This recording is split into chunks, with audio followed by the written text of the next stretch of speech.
Bom dia, meus amados do 7º ano. Professor Douglas com mais uma aula de história para vocês. Hoje o professor está empolgadaço para dar aula. Uma energia que vocês não têm noção. Vocês vão ver na nossa live. O professor tá a 1000. Nem tanto assim, né, professor?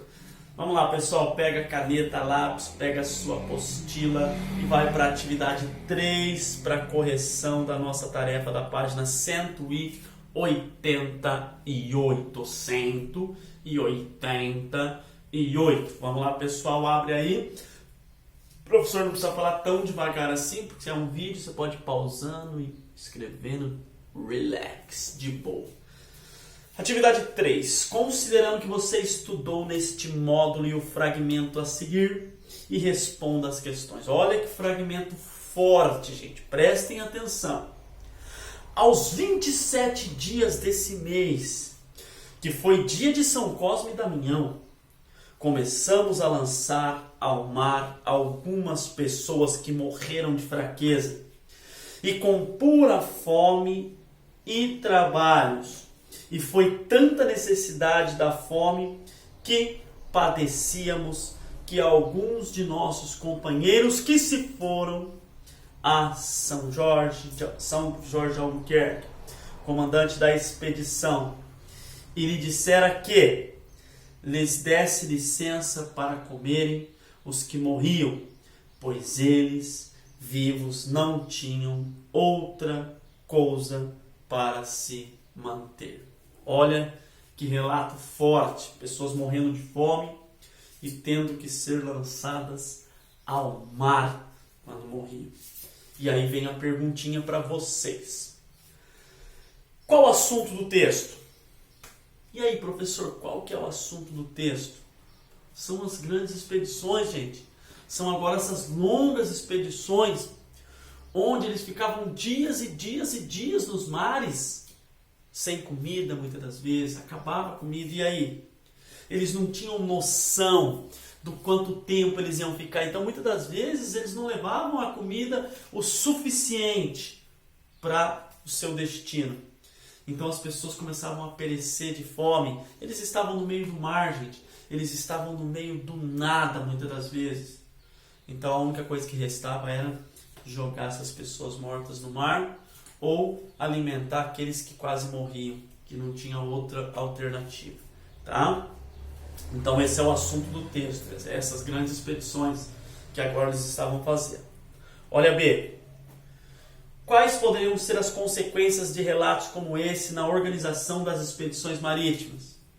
Catastróficos, sabe por quê? As pessoas poderiam começar a ler esses relatos e ficar com muito medo de se lançar e não querer mais fazer expedições, porque eu ir numa expedição dessa onde eu vou morrer de fome, onde eu posso até perder minha vida, não vou. Então poderia ser catastrófica, tá? Porque eles já tinham medo, todos aqueles medos imaginários, já tinha todos aqueles medos que nós falamos nas outras aulas, e ainda mais ficar com medo da fome e do que eles iam enfrentar nas expedições. Então esses relatos poderiam ser muito perigosos, tá?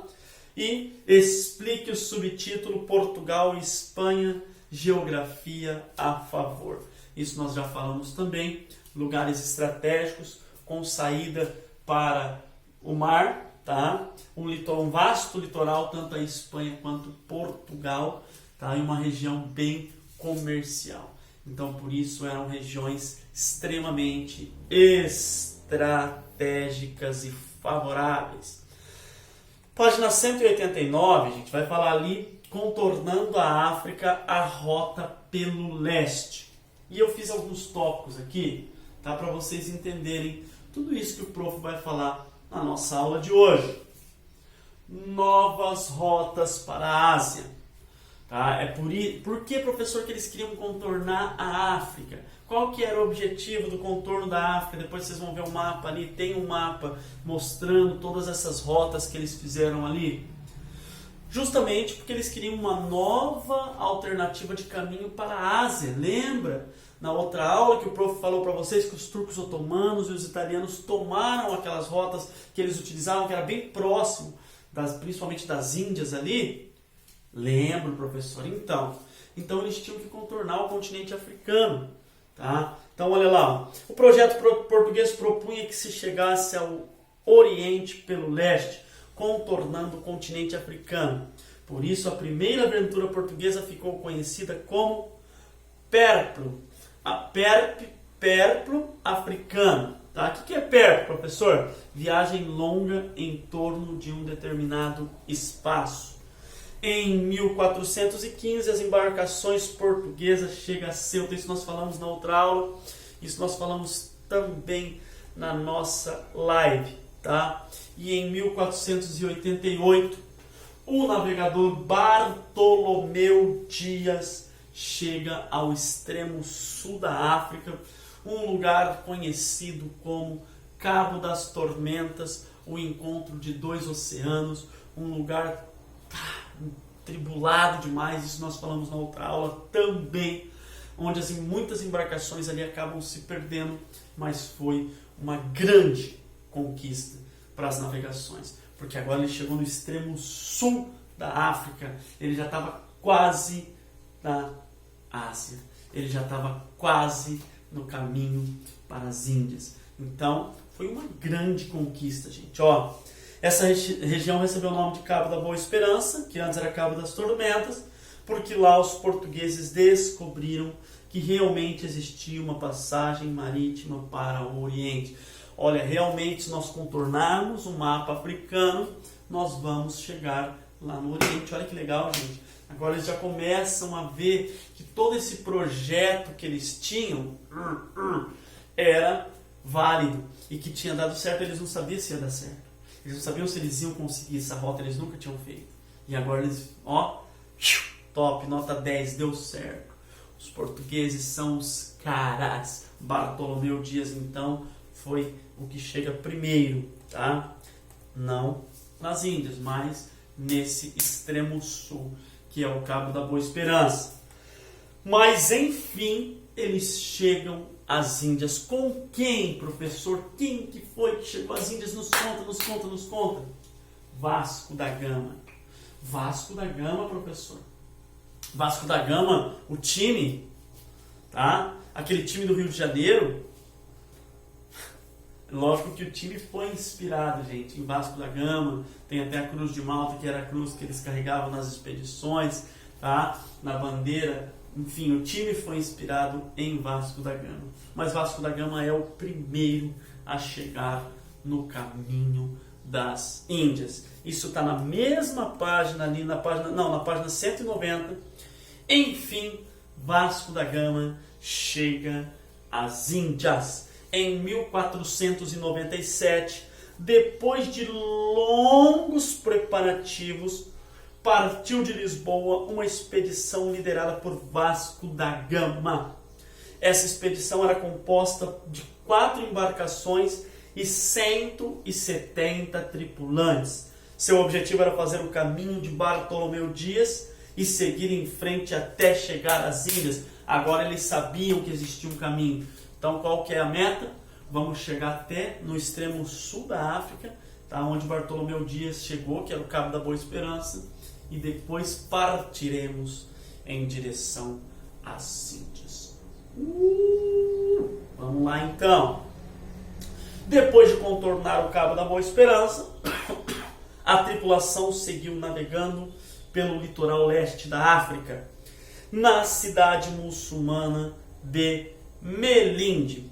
Fez contatos amigáveis com o sultão, que cedeu um navegador para guiar os viajantes até as Índias. A expedição de Vasco da Gama chegou a Calicut em 1498. Tá? E toda essa rota que Vasco da Gama fez, contornando o litoral da África até chegar ao caminho das Índias, está na mesma página em um mapa muito legal ali que mostra a ida e mostra a volta do navegador Vasco da Gama. E olha que legal que foi, gente. tá? Legal que assim, ó, quando ele sai de Lisboa, ele não faz, tá, nenhuma parada até chegar em Natal, tá? Depois ele vai parando um pouquinho, tá? De região em região, provavelmente para abastecer essas expedições, essas embarcações com alimento, com tudo, até chegar em Calicut, tá? Depois que eles chegam em Calicut, provavelmente eles pegam aquilo que eles necessitavam de mercadorias, de especiarias, daquilo que era vantajoso para as expedições, e ele retorna pelo mesmo caminho. Sabe o que dá a entender para nós? Dá a entender que os portugueses eram feras, porque eles mapearam toda a costa do litoral africano até chegar nas Índias. Dá para ver por quê? Porque eles voltam pelo mesmo caminho. Eles não desviam o caminho. Então eles voltam pelo mesmo caminho. Eles fazem esse trajeto até as Índias e depois retornam pelo mesmo caminho. Tem até uma foto ali de Vasco da Gama, um barbudão bem simpático, tá? Bem, não era dos mais bonitos, não, mas até que era um barbudão bem simpático. Ok, meus amados? Que maravilha! Professor, falamos então, tá, de toda essa rota que eles fizeram. E agora o nosso próximo tema vai ser, sabe o quê? A rota não para as Índias, mas para uma terra muito preciosa, uma terra linda, que é o nosso continente. A gente vai ver algumas expedições que partiram para a América, e a principal delas, aquela que descobriu um dos países mais bonitos do mundo, chamado Brasil. Certo, meus amores? Ó, aquele beijo enorme no coração de vocês. Prof. Douglas não se cansa de falar que está morrendo de saudades. Hashtag saudades dos meus alunos do 7º ano, sem exceção, tá? Já falei que quero abraçar todos e dar um forte beijo em cada um de vocês aí. Professor, e a tarefa de hoje? Qual vai ser? A tarefinha de hoje está na página 195, atividade 4, A e B. 195, atividade 4, A e B. Certo? Até daqui a pouco na nossa live. Fui!